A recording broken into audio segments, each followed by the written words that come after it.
Hello, everybody. Welcome to another episode of Deep Cuts. This is season 3. Today I have two guests rather than just one, so double the pleasure, I guess. My guests today is Grace and Nigel. They run Terrible Cigar Club, which is a cigar subscription-based company to some, and to others, it's an actual physical store. So I'm looking forward to having a great conversation with them today, and let me bring on our guests. Cheers. How are you guys? We're doing great. It's happy hour here in Miami, South Florida time. It's always 5 o'clock somewhere. That's what I say. Always 5 o'clock. Yeah, so like I said, thank you again for coming on. Like, I was excited to be able to get both of you on at the same time. I know, Nigel, you travel about, so I'm glad to know that you're in the area and able to do this today with us. Thank you for having us on. We're looking forward to it. Thank you. Yeah. So what I want to do is kind of introduce you all to my audience and people who are going to be watching this in playback mode. It's funny. I want to tell people how I got to know you all. I was sitting here working one day and I got an email from the Robert Caldwell who said, Antoine, do you know Terrible Cigar Club? And I was like, I have never heard of it. And he said, it's run by these two great people. You got to know them, contact them. So whenever Robert Caldwell tells me to do something, I try to do it. And I'm glad that I followed through on that, because we did a great interview that was in a magazine that just came out. And now here you all are. So you get to kind of tell that story live to the audience. And I think, like I said, I think you all have an interesting story. So I'm looking forward to this hour that we get to spend with one another and having people hear more about your story. Well, thank you. And thank you for that write-up. It really meant a lot to us. And thank you, Robert, for, putting our name in there. He's actually a member of the club and he doesn't live too far from here. So he comes in often. So not only are we friends, but I think just to add to what Grace is saying there or about to say, for me, it's just the fact of that's the uniqueness you get of being a cigar smoker. The type of people that you meet, from just the passion of loving to smoke cigars, the people you interact from all walks of life, from the different levels of society, from the different levels of professional work that they do. That is the uniqueness of being a cigar smoker and going out to cigar lounges and these cigar places. As you know, Robert is a very unique character, and only he could be a cigar smoker with the type of person and personality that he has. Yeah, it's funny. I was, on Instagram, I always share these different books that I read. And then Robert told me, he's like, I'm an avid reader. I read like 3 books a week. And I was like, that's awesome. He's like, I'm going to send you some books. So just a few minutes ago, I got an entire box of books from Robert Caldwell that I'm looking forward to flipping through. So I was like, well, I guess I don't have to go out and buy books or go to the library anytime soon. So he's definitely a unique person, but I love his attitude and the passion that he does have for the industry. And so to get back to your story, I want to know, how did you two meet? Well, you want me to tell the story? You tell the story. Grace loves to tell it. Grace loves a story. So I'll just sit here and drink. So I used to work for Davidoff, and my territory was the Northern California area, including Washington State, Oregon, Montana, Idaho, Hawaii, certain parts of the Idaho. And when I would go to Seattle to visit my clients or my customers, when we would do events, I would bump into Nigel here and there. And like many cigar reps, many consumers would say, hey, let's open up a bar, let's open up a lounge, let's do this and that. And he would always say, yeah, sure, of course, one day. Yeah, why not? You want to live the dream at that moment, sharing a cigar with that person. So Nigel would be this person. Whenever I'd see him, he'd say, Grace, we got to do something, mate. I'll give and you I would always say yes. It's at the period of time when I met Grace, I was playing in Vancouver, Canada, which wasn't too far from Seattle. We met at an event there and we really just got along so well. And it goes back to the whole conversation about the unique characters and people you can meet in cigar lounges. Now, I frequent a lot of cigar lounges way before I met Grace, and I've always loved the atmosphere. The only thing I've ever found with cigar lounges that I never like sometimes is maybe the service. But the people that actually go there are genuinely always nice people, very welcoming. And Grace and I met at the event. We got along very well. We kept in contact. We did talk about some ideas that we had years ago. And then, as fate would be, we both end up in Florida together. And we will manage to try and make our ideas come true.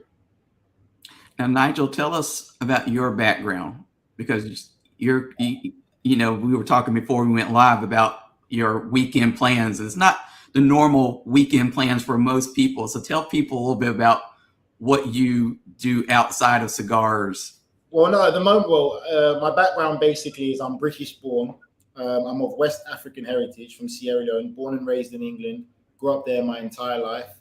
I'm an ex-professional soccer player, so I played at the highest level. So I kind of lived that NBA rock and roll lifestyle. Been fortunate with football, been around the world.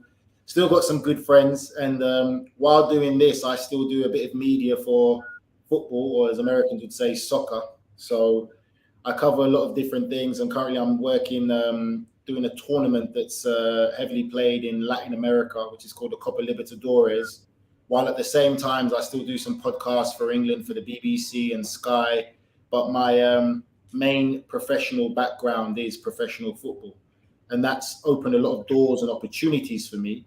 And just to add it to the cigar world, it's generally the top 1% or footballers or people who are very wealthy who really would be able to smoke cigars in England. Because of the tax purposes in England, it's not something that's easily accessible to day-to-day people. And the prices that you pay for cigars in England probably is a bit of a turn-off for people. But I think if it was a bit more accessible to people in England, they'll probably warm up to it. But you're talking about, you know, aristocrats, judges, lawyers. But again, because of my profession, I was fortunate to be able to do it. And even now, I know quite a few professional football players who do smoke cigars and love the experience of smoking cigars, and they're getting more into it. So I know a lot of Americans, probably the only thing they really know about English soccer is what they see on Ted Lasso. So nothing like it. Is it how does your experience relate to Ted Lasso? Is it? It's not like that, trust me. The generation we grew up in, we grew up with managers that we would say will give you the hairdryer treatment. And that means you're getting a full-blown yelled at and everything. So we grew up in a complete different environment. I think when I always talk to Grace about it, the one thing that I would say is football in England is not just a sport. It's a way of life. And for the players that play it, in a way you see NBA players starting so young and NFL players starting young, it's the same thing. But in England, there's no other way out. There's no, if football or soccer doesn't work, I'm going to go and play basketball. I'm going to go and play cricket, rugby. No, it doesn't work like that for us. So ours was just very determined. It was single track mindedness, and it was really working for that goal. It really is, for me, it's the greatest sport in the world. You know, I know Americans would disagree and say the NFL, but no, football is, it belongs to the community. And that sense of belonging to the community is like a cigar smoker, where you belong to cigars all around the world. No matter where you travel, if you smoke cigars and go to a cigar lounge, you're always going to be welcome. Cigar smokers is a community, is what I find. You can get killed being a fanatic fan in soccer. There's fights that break out in the middle. Grace just takes it way. I'm talking about community, sense of belonging. Grace takes it way. You can get killed. No, Grace, no. Those days are still about, but not as bad. Not as bad. Come on. So you two meet, and I know the story. You two talk about, you know, the whole idea of maybe doing something together, creating this cigar lounge, you know, experience. You go back to your families, and I think that's where the name for what your business is kind of came up from. So what was that? You know, what was your family's reactions when you told them this idea of you wanting to start a cigar lounge? And then how did that kind of lead to your very unique name? Everybody said my side said it was a terrible idea. And the same thing for me. They were quite dismissive, not in a bad way, but probably in a way that I think it was a fearful way of wanting us to succeed. but knowing how difficult the industry is and what we're trying to bring to the industry. And I think what Grace does is for me, it's Grace deserves that platform. She's been in the industry for so long, and it's about time they get that kind of real female representation, not just taking pictures on social media or anything like that, but actually knowledge behind the industry, cigars, manufacturers, because there is a big female smoking community. It's growing all the time. And the more lounges you go, there's so many women that go there in groups, smoking cigars, gathering. I think that Grace can be a great representation for that female community and really educate them more on actually the cigar, the processes and everything that goes with it. I think it's great that I came across Nigel, because he has been such an encouragement, positive team player, you know, and I started thinking, why is he so positive? How come he's always encouraging me and he's always putting me first? I mean, I've been in the business for over 25 years and I've never met anybody that has been so positive. And that's because Grace didn't know I was a captain in soccer from the age of 19 all the way through, captain every club I played for. So I've always been in a leadership position, like it or not. Bingo. And I said, oh my God, he is my coach. I coach him on certain things, but he coaches me on, you know, not just positivity and doing your best and put your foot forward. We're doing this. This is a team. And so it gave me a different, fresh feel and a different, refreshing outlook on this industry, because this industry, you know, being in it for over 25 years, sometimes it's been hard as a female being involved. I was one of the first females way back when I started in Georgetown Tobacco. And it hasn't been an easy journey, but he gave me the vision of making it a positive, really great place to be able to say, you know what, maybe we can do this. We're kind of like, in England, we'll say we're like bangers and mash, or for the Caribbean friends will say like we're like rice and peas. Yeah. So we really work well together, and we've got great chemistry, and I think that's what's made it so much more easier. And there is not 1 ounce of ego between the two of us. No. That's the thing that makes it well, because it's all about the experience. That's what it is, and that's what when we spoke about before we did the Terrible. For us, it's we don't want to be like everyone else. We want to be different. There's a new generation coming through. Mm-hmm. Their palate's going to be different. Their smoking habits is going to be different from the older generation. So it's going to be trying to welcome them and get them to kind of understand that you can experience and enjoy so many amazing cigars, and you can also support small family-owned cigar manufacturers, small companies that are coming through who make just as quality product as the big boys that we've already known have been established in the industry for so long. And it's nothing against the big boys, but it's in a way, it's kind of like how Grace says sometimes, it's like trying wine. You're not going to be drinking the same wine every day for the rest of your life because you like it. Then you're going to live a bit of a boring life. You know, it's funny. I have somebody here who actually asked you a question, Nigel, and I'll bring it up on screen and I'll read it to you, see what your response is. But says, Nigel, you've played for some awesome best teams in English Premier League. You know, I switched to an entrepreneur, a businessman. What's the biggest difference, I guess, between being a player and now being an entrepreneur? It's businessman. It's different. It is a lot different. I think when you played football, like I said, we kind of, footballers in England at the time when we were coming through, we really did live that NBA rockstar lifestyle. So a lot of the things were pretty much done for us. We didn't have to do anything for us. But one thing that I always stayed true, which is why I think Grace and I get along well, is I've always been seen as a natural born leader from young. So from the age of 19, I was captain, and I had men who were 34, 35, and 39 years old, and I was their captain. So when you're put in that leadership position, you can be born a natural born leader, but then to become a real leader, you have to learn. And it's about sitting, reading the room, making sure everyone gets along well, trying not to obviously offend anyone, and making sure everyone feels part of the team and making sure everyone works in the same goal. And I think that leadership thing that I learned from football has made it easier for me to say, Grace and I, we're business partners. We've got to have each other's back. We've got to make sure we communicate well. And everything that we do is for the success of the business, you know, and also making sure we get the balance of enjoying ourselves with what we're doing. but making sure we've got the goal and the vision and what we are trying to do at the Terrible Cigar Club and what separates us from everyone else, and making sure we stick to that and get people to know what we're about. Exactly. And I look at you too, and I see and take what you just said a few minutes ago about representation in the industry and how the cigar smokers today is changing a little bit from how they were in the past. So let's talk about how it feels to kind of, I don't want to say ambassadors, but you're kind of, when people walk into Terrible Cigar Club or interact with you all, I mean, they're seeing a completely different face than what they might have saw a decade ago. So what's that like? Just like I said, representing today's cigar smoker. Well, I think that especially living here in South Florida, Miami is so full of lounges, and really great lounges. But there's a different, every lounge has their own uniqueness about it. And I think that what Nigel and I bring to the table is not just, cigar experience, but it's not about selling what they always smoke. Why not identify their palate and help them and guide them through a cigar journey?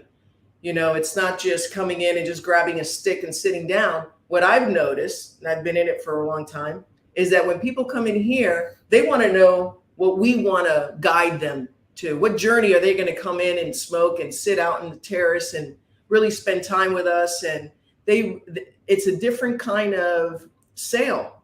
It's not just about get me a stick and they're out of here. It's about, hey guys, what do you guys recommend today? Tell me about it. And hey, let's sit outside and have a conversation. That's one thing that I'd have to say. I agree to what Grace has said there. A lot of customers who have come into our lounge have actually asked us, what do you recommend?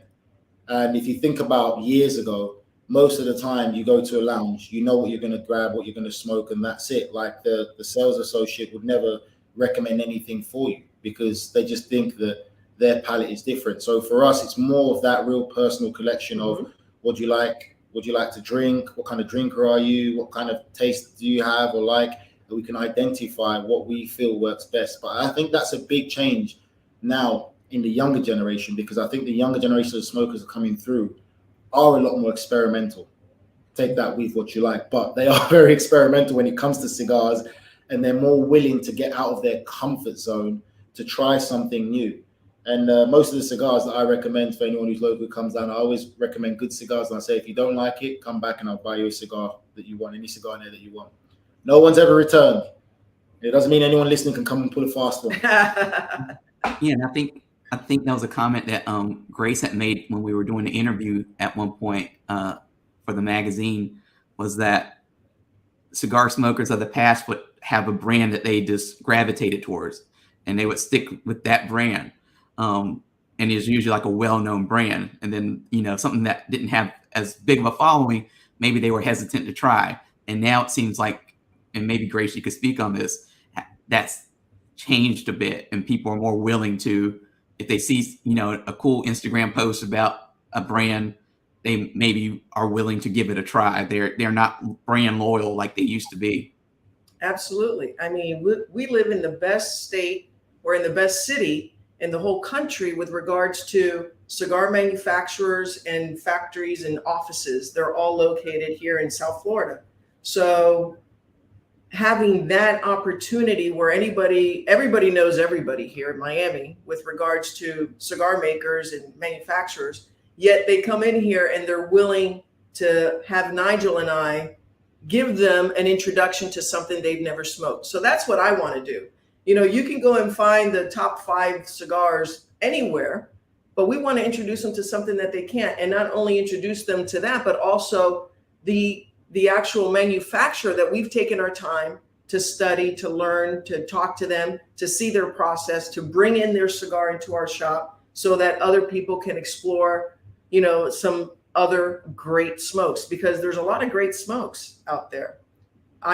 We don't want to bring in just the common smoke. We want to introduce people to other stuff. We do have those sticks, by the way. We do carry them in the shop, but we also have an abundance of boutique brands and hard to find that a lot of people won't find anywhere. And if they want to explore a nice library of, cigars that are unique and different, this is where they should come. I guess that's the nail on the head with Grace there, because I think that's one thing that we've always said, that one word there is boutique. We've always tried to go for that boutique element in what we do in the subscription pack as well as the lounge. And, most of the small manufacturers or family-owned businesses that come into our humidor, Grace and I test their cigars. We have samples of the cigars. We get to know them, what they're about, what their flavor profile of the cigar is, why.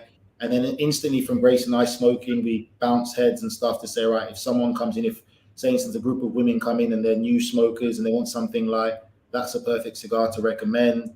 So we really like that boutique aspect, because there's a lot of things we can do beyond that. But I think that's something that we want to do. And it's thinking out the box. Why do something and be like everyone else? You want to be different. And if people come to our location in South Miami, they'll see that it's a complete different setup from a traditional cigar lounge. We're more about the social aspect, socializing, talking to one another, getting to know each other, and just really interacting. It's not the real full bar experience that you get from other cigar lounges, but it's a more relaxed atmosphere with the socializing, the second floor balcony. We've got the indoor lounge, and also it's to interact with Grace and I. We could talk about so many different things, and I can still learn my Spanish, work on my Spanish accent, where Grace helps me. Well, I know, like Copa de Libertadores. No, Copa Libertadores. I know you've obviously created a very unique environment if it attracts the cigar industry people, because I know you had Tony Gomez in yesterday, or I think I saw a picture yesterday. You've had Caldwell. You have several other pretty well-known people kind of pop in, and I think they wouldn't be there if they didn't feel comfortable.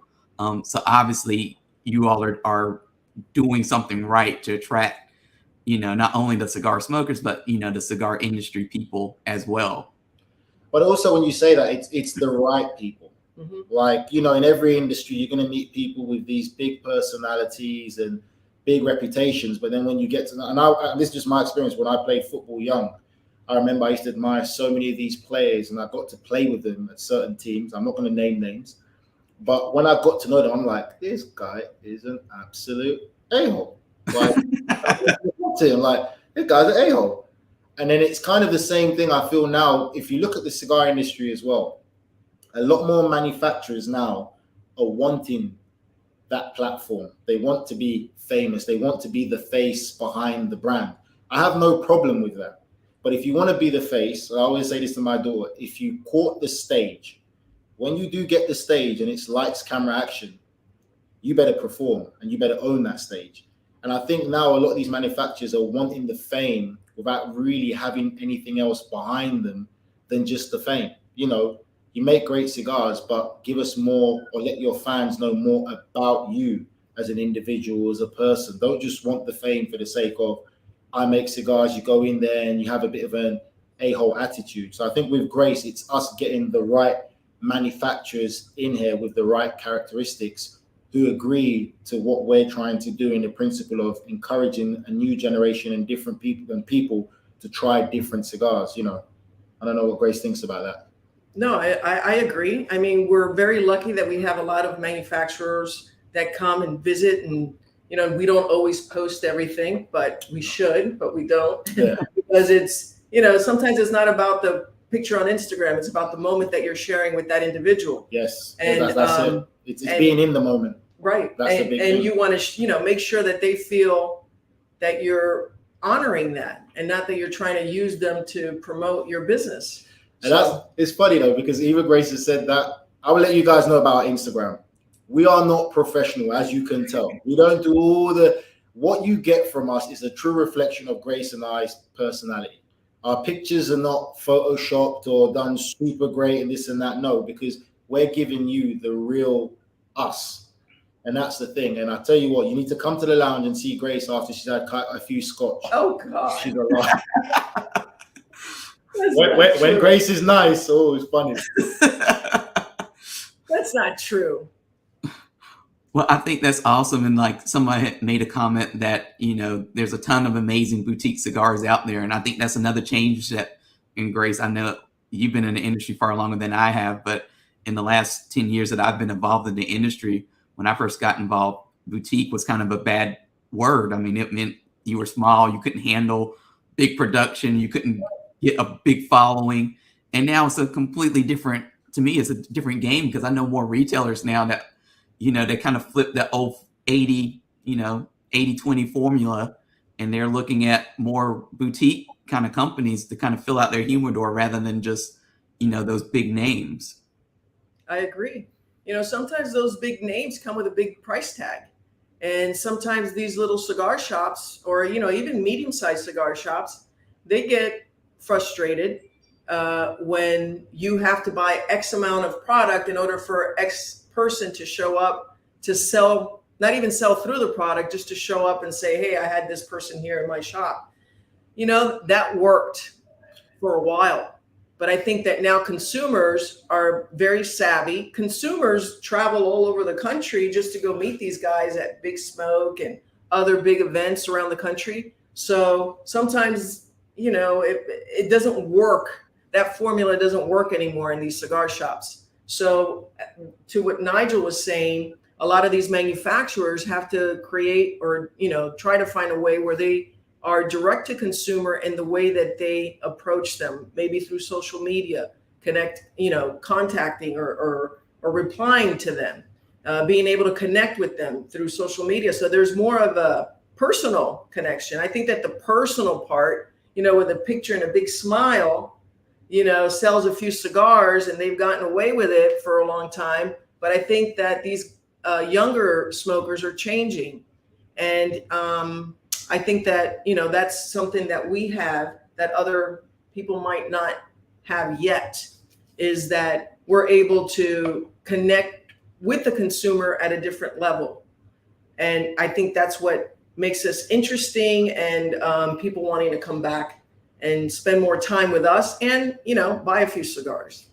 I always think sometimes as well, just through life experience and a bit of common sense, when something is tremendously mass produced, you have to question yourself how much effort and time really goes into the production of that if it's so mass produced.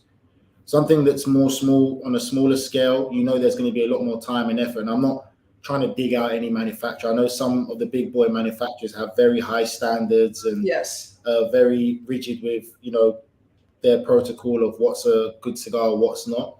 It's not the case for all of them, but some of them, they do mass produce where you can tell that there isn't a lot of effort gone into this, but their cigars are everywhere. They're advertising, where someone might only make 500 boxes of cigars a year. The quality and the effort is in it, and it is amazing cigar. So I think that's what we try and do. Again, it's something I've said earlier. It's getting smokers out of their comfort zone, And Grace and I said, we don't want cigar smokers. We want people who like to smoke cigars. They're the type of people who will come in, be a bit more willing and adventurous, willing to try new things, listen, and enjoy a good cigar with some good company and conversation.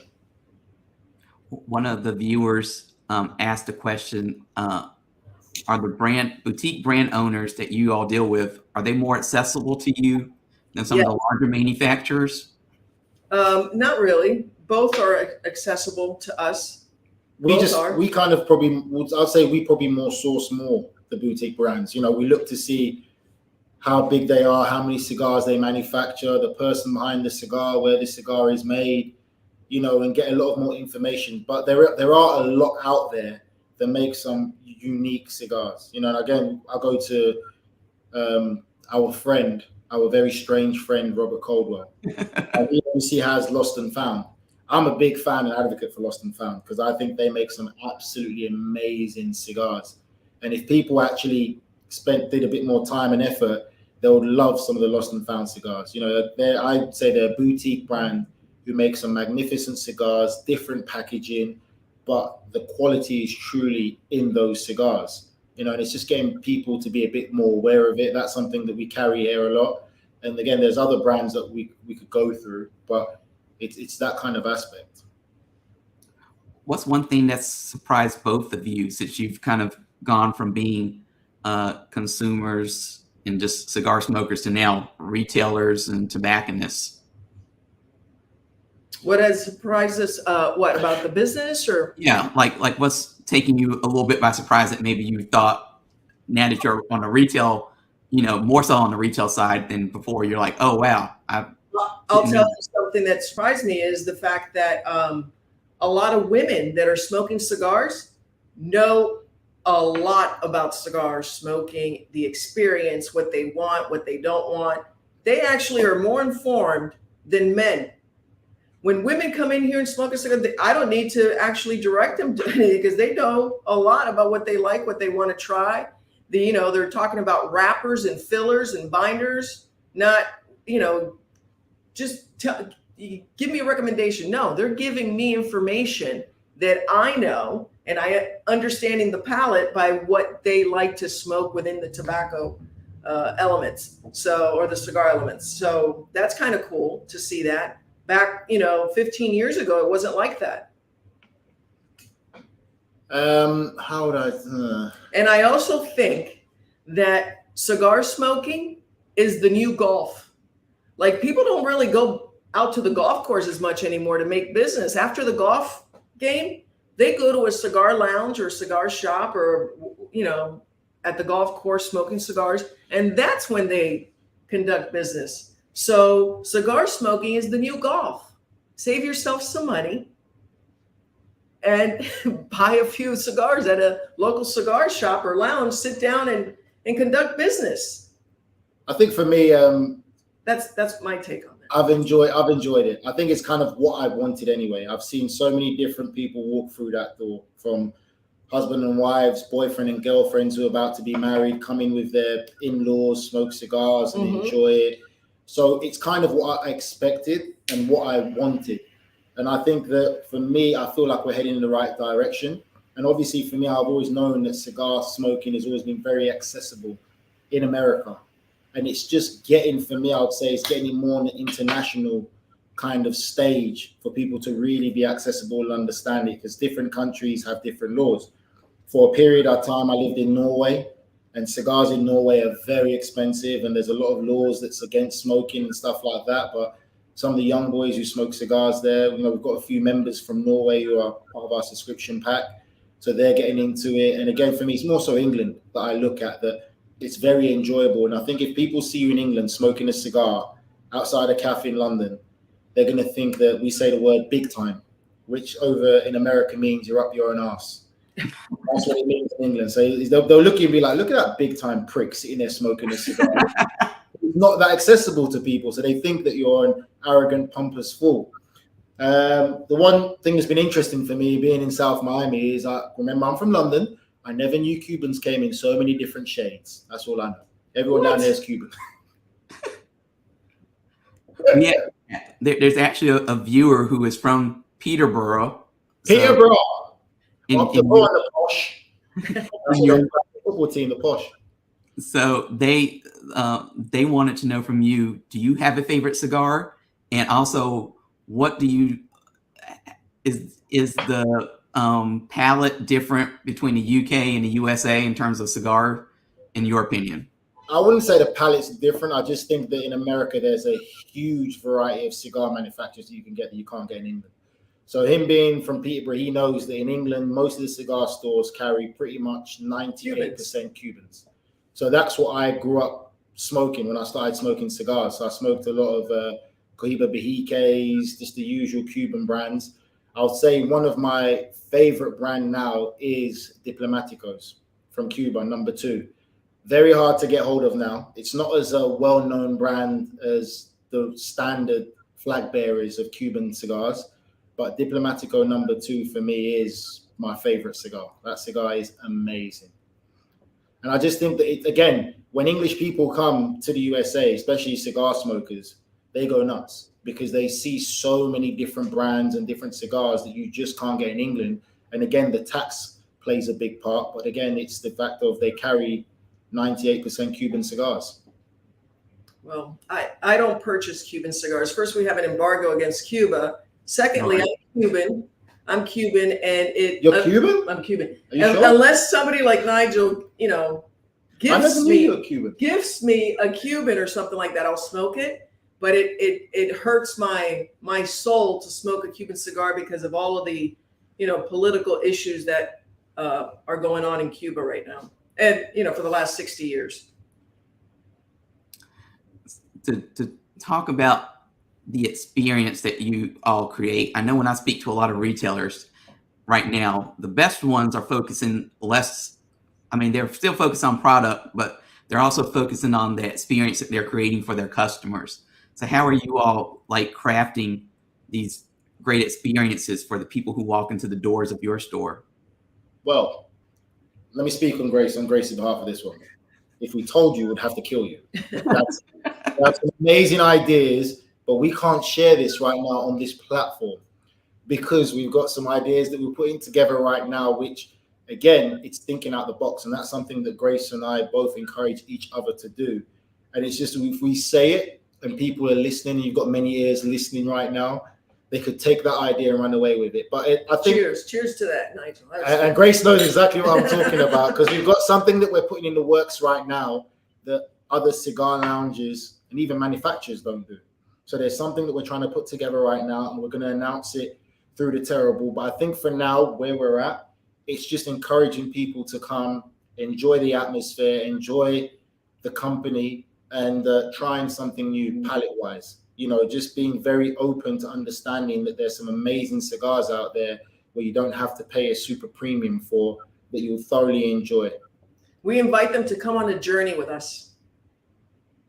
It won't be terrible. That's a good plug into your branding.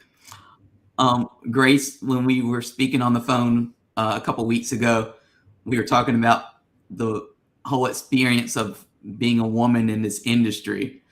And I think we all would like to think that things are getting better, but you know, it's still hard, obviously, being a woman on the business side, not just being a consumer. So what has been your experience, and what do you kind of see as the state of women kind of in the business side of the industry? So I guess on the manufacturing side and the retail side. Unfortunately, well, on the retail side, there's a lot of women that, you know, have retail stores. They know their stuff. They work hard. And unfortunately, within the bigger picture of the corporate world of the tobacco industry, women aren't really in any decision-making positions. The best way to put it for Grace is women are overlooked. They're still overlooked. So it's like anyone with any bit of intelligence watching and listening to this in, you know, the corporate world we live in, it's the same thing. Whether it's the tobacco industry or certain places, there's going to be an element of women being overlooked because the majority of the manufacturers and the blenders and everything are all men. That's correct. Probably, and then you've got some arrogant men, and I've seen it a few times where they'll come in, and then I would say, "There's the palate. Well, that's the palate right there. That's a cigar sommelier. Grace is the one, this and that," and they'll kind of be skeptical, like, "Oh yeah, but she's a woman. I could see it in them." But it's the arrogance of men that they have, because again, cigar smoking has predominantly been a man's thing, man's cave, cigar clubs. And then they're not willing to accept a lot of women are coming into cigar smoking and loving it, and they're becoming more knowledgeable than them themselves. So I just think for Grace and other women, it's the fact of, sadly, they are still overlooked. But for me personally, I don't overlook Grace because her intelligence and her knowledge in the industry is second to none, and I'll put her up against any dude. See, how can I not say yes to getting in this, you know, journey with the Terrible Cigar Club with somebody who speaks like that? It's all right. I mean, it's a great team. She's giving me $200 after Coach. She's giving me $200 after. Someone wanted to know, Grace, for a woman who is new to cigar smoking, what would you advise? Like, how can they get into this craft? What questions should they ask when they walk into a cigar store or lounge like Terrible Cigar Club? Well, for example, I had a lady come in today. Her husband got a cigar. He went on the terrace to smoke a cigar, and she wanted to join him. So she got one of these little smaller, you know, petite cigars. Mm-hmm. And I said to her, "Have you smoked this before?" "No, but I want to join my husband." I said, "Do you know that the cigar that you're smoking has a harsher taste than the big one, you know, the bigger ring gauge that your husband is smoking?" She was like, "No, I always thought that these smaller cigars would be softer and lighter." I said, "No, but let me show you what we have so that your palate you can start creating a a nice experience with this type of different ring gauge. So I gave her a different ring gauge, a Corona sized ring gauge, so that she can start, enjoying the cigar and realizing that within that cylinder, you have a lot more airflow, therefore allowing that cigar, that tobacco in there that when it's cooking, that it's more lighter and airier, not that concentrated cigar smoke that's coming in through a small cylinder. So she smoked it. She went out there. She came back. She's like, thank you, because now I really enjoyed the cigar. And I think that next time when I come, I'm going to get the same cigar and be able to smoke with my husband because we've had a great time here. And they're still out there smoking, actually. But so the misinformation that some people might think that a smaller, thinner cigar is lighter than a thicker ring gauge. And that's not true. The thicker ring gauge is much more pleasant to smoke than the smaller ring gauge, which is, a concentrated. So my suggestion to the lady that is going to try a cigar is not to go for the smaller ring gauge, to try a Dominican blend that has, at least a 42 and up ring gauge so that she can, start developing those, that experience with that type of cigar. I think you should also clarify the myth about Maduros. So Maduros, a lot of people think that because the tobacco leaf is dark, that it's going to be harsh and strong. And in many cases, it's not. Maduro in Spanish means ripe. So, for example, take a banana. When a banana turns dark, that means that the sugars in that banana have elevated, and the banana is actually, it's mushy and nasty, but it's sweet, sweeter than it was previously. So that happens to a cigar when it goes through the fermentation process. The sugars of the tobacco elevate and it creates a darker shade, but it has a hint of sweetness that a lot of people think is going to be, stronger, and that's not always the case. It could be stronger if the blend within that leaf has been, blended for a heavier, fuller body strength, but the outside leaf does not always dictate the strength of a cigar. Well said, young chap. Well said. And somebody wanted to know for you, Nigel, how many people walk into your store just to kind of get an autograph from you? Do you have? Well, I'm not that type of guy. I don't do autographs no more, but I've had some great fun with Arsenal fans and Chelsea fans. I had two young guys the other day, a young Haitian guy, and he's a big football fan. He couldn't believe it, so I took a picture with him. But I do love to rub it in some of the teams I used to play against that I didn't really like that much. So, if you're a Tottenham fan or a Chelsea fan, I used to give them, an Arsenal fan, I used to give them stick when they came in here because obviously playing for West Ham. I gave him so much stick. But I'll tell you, he's very, he doesn't show off, but he has a little fan group that shows up, dying to take pictures, talking about football. And so, yeah. No, you have to say he has his little. You have to say soccer because it's an American audience. Soccer. Generally. True. So he has his little older grown men fan club.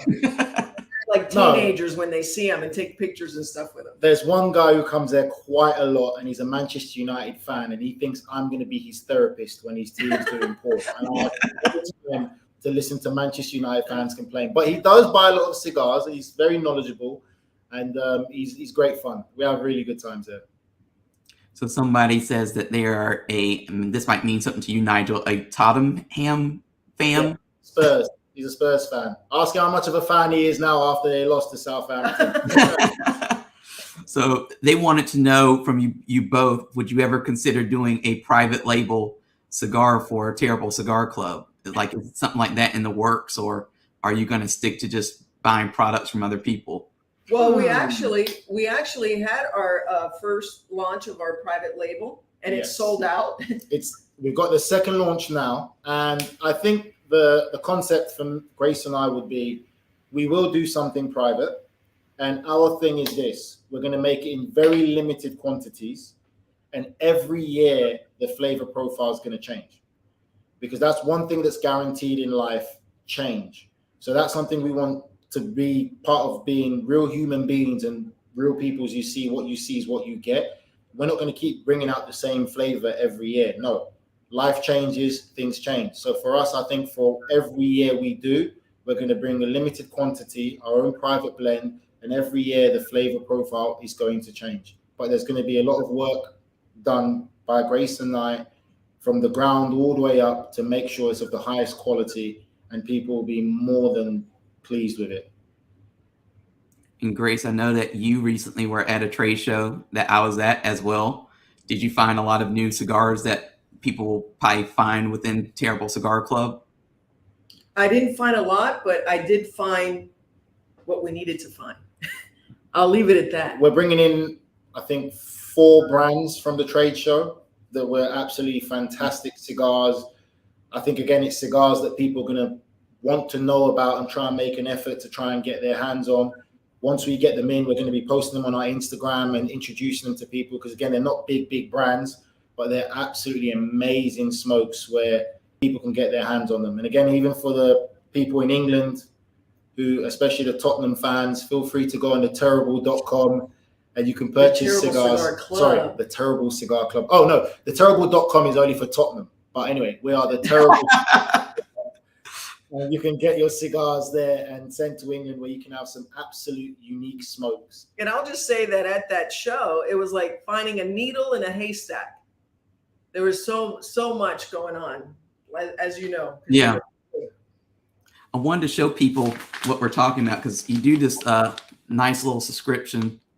I know the glare on the pack here, but just talk about this because I don't know if people, I know people know about your retail store, but I want to make sure that they know about your subscription. So just talk about what they can expect to get every month. What's, how much does it cost? How do you select the cigars that go in here? Because when I got this from you all, it's like one of your samples from a previous year. And there were brands in here that I had never heard of. And then there were some brands that I had heard of, but again, they're on like the kind of boutique-y, small side. Or vintage. Yes, or vintage. Correct. Yeah. So what we offer is 4 cigars. Sometimes we throw in a surprise here and there a month for $39.95. And it's usually cigars that are either vintage, limited editions, or things that Nigel and I feel like we need to share with the rest of the cigar world. And people who subscribe receive it every month. And every other month we do a manufacturer takeover. We've had a few manufacturers take over. So yes. What that means is we go to these manufacturers that we want other people to explore, and they take over the package. And once they take over the package, then we incorporate sometimes vintage things that they haven't released or they released years ago and they weren't, they had some stuff left over. So we take advantage of all that. This was one cigar we released. I don't know if they can clearly see that. Oh, take it out of the. Yeah. Yes, boss.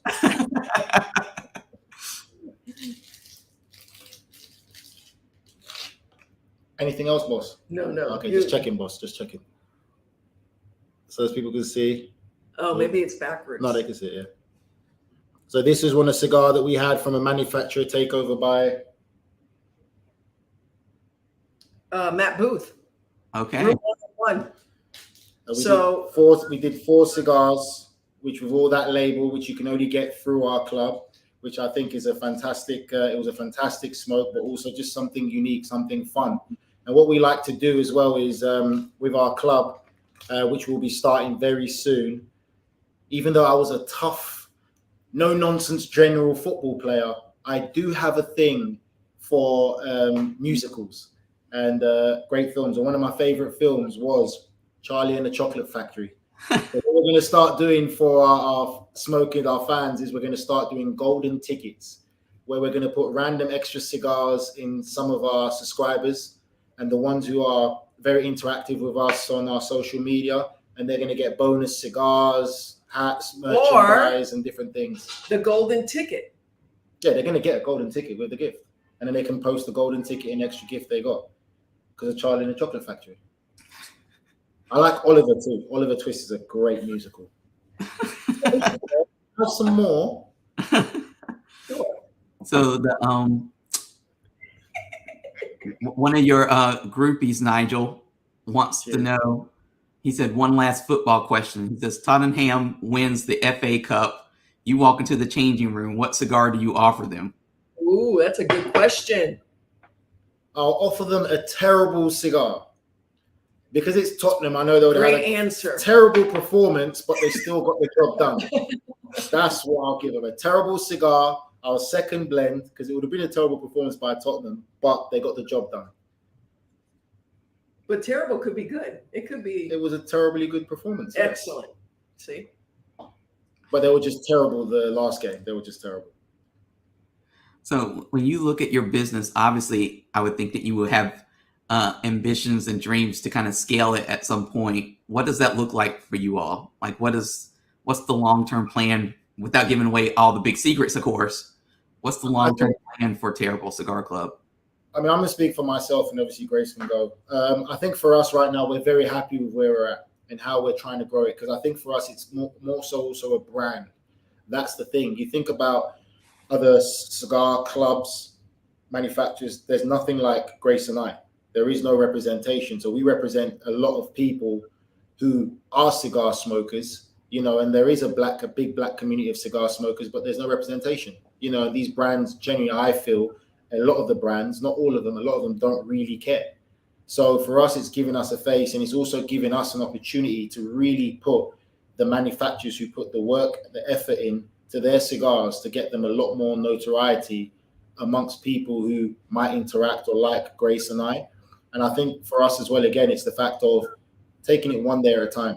We're just taking it one day at a time. No one's promised tomorrow.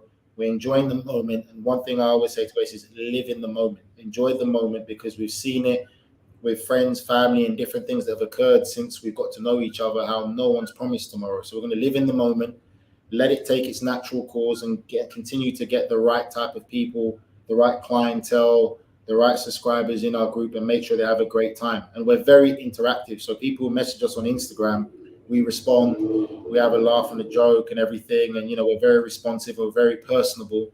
And especially after I had a few shots of tequila, I'm even more personable. That's true. Well, like what Nigel said, especially these past 2 years with COVID and everything that we've lost and missed, people take, we used to take things for granted. I think what COVID left us was the fact that we needed to enjoy the moment. And I see a lot of people enjoying a lot more now than before.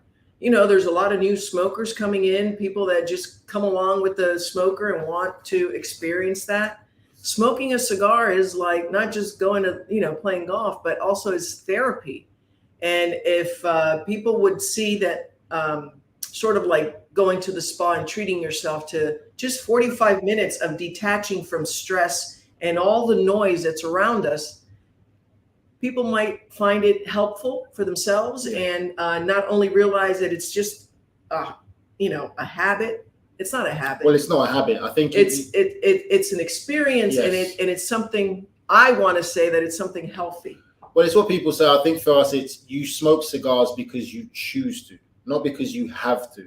And like Grace said, I think smoking a cigar really is that personal time. It's that me, relax. Maybe you can have conversation if you want to have conversation, or if you don't, you want to come in, just smoke and relax. You're more than welcome to do that. You can be in your own time. And it's just that relaxing element of it. And that's what it is. And cigars, everyone knows, cigars are best enjoyed when you're sitting down, relaxing with some nice, whether it's scotch, rum, tequila, whatever it is, poison you choose in a good way. But I think that's what it is. And to answer your question, the future for myself within Terrible Cigar Club is the sky's the limit. We've gotten such a great response from our community here in South Miami and people online, our Instagram, our followers, our subscribers, that we feel that we're in a good position for us to grow. We have plans on growing and to turn this concept into something different and unique. And as I said before, I hope people come visit, and so we can take them on a journey. We're organically growing, but we have a lot of plans for the near future. So things will be changing. So I think it's important to, on that note, tell people where you all are located, and then tell people about your website. I know it's here on the bottom of the screen for those who are watching, but there are going to be people who obviously are going to be listening to this just audio wise. So kind of give them the spiel about how to get in touch with you all, how to find you all. So they can find us on Instagram on at the Terrible Cigar. Instagram Terrible Cigar Club, and on our website at theterriblecigarclub.com. So with the Instagram, take out the, and we're located on 5790 Sunset Drive in South Miami. We are on the second floor with a huge terrace that reminds me of being in Havana. Well, you always forget the important part. I'm sorry. We're the only cigar club or lounge in South Miami with a second floor terrace where you can smoke. That's right. The So only one in South Miami. No one's going to complain about cigar smoke or anything like that, because right now we have about 75% of the second floor. We're eventually going to take over the whole entire second floor, and then we will, make some changes to our floor plan. Yes, there's some great changes coming. And also, just to add to that, what Grace said as well, on our website, stay tuned. In the next couple of weeks, there's going to be changes to our website where our inventory is going to go from what it currently is now to at least another 4,000 to 6,000 manufacturers. We're just in the process of updating our website, and then we're going to be able to have at least 6,000 SKUs of different manufacturers and products. Wow. So a lot. you're able to get what you like on the Terrible alongside the boutique element. Yes. Awesome. Well, I want to thank you both for coming on today. Like I said, I was really excited to get both of you on and to have retailers on, because usually I'm talking to manufacturers, but I think retailers don't always get, their time in the spotlight. So it's nice to have you all here telling us what your experience is. And like I said, and to see the representation that you all both represent, because the industry is a lot more diverse than I think what people sometimes picture it to be.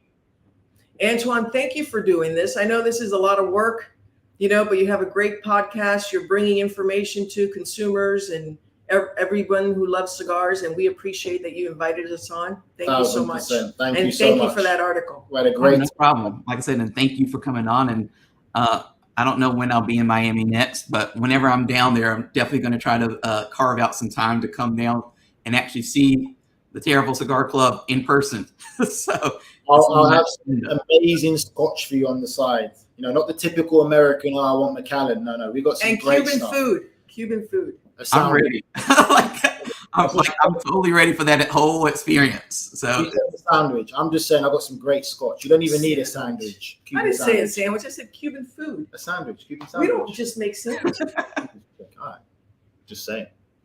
Well, I want to, like I said, sandwich. I want to thank you both for coming on today, and want to thank everybody for watching this either live or in playback mode.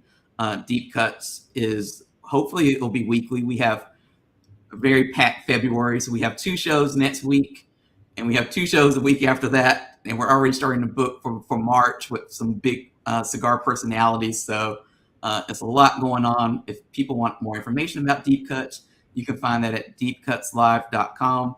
We're on Facebook, we're on YouTube, we're on Instagram. So definitely follow, hit the like buttons, hit the subscribe buttons to be notified anytime we go live. And like I said, I'd like to thank our guests one more time for coming on today, and thank you all for watching. And that's it for today's show. And I will see you all back here next Tuesday at 5:30. Good luck in the Super Bowl, whatever team you are rooting for. So that's American football. Right? It's important to. How are you going to say good luck in the Super Bowl if you don't have if you don't have a team? Don't say anything. Well, just say you're going to drink and smoke for the Super Bowl. Miami Dolphins is not in there, so what can I do? Thank you guys, and thank you everybody for watching. Pleasure.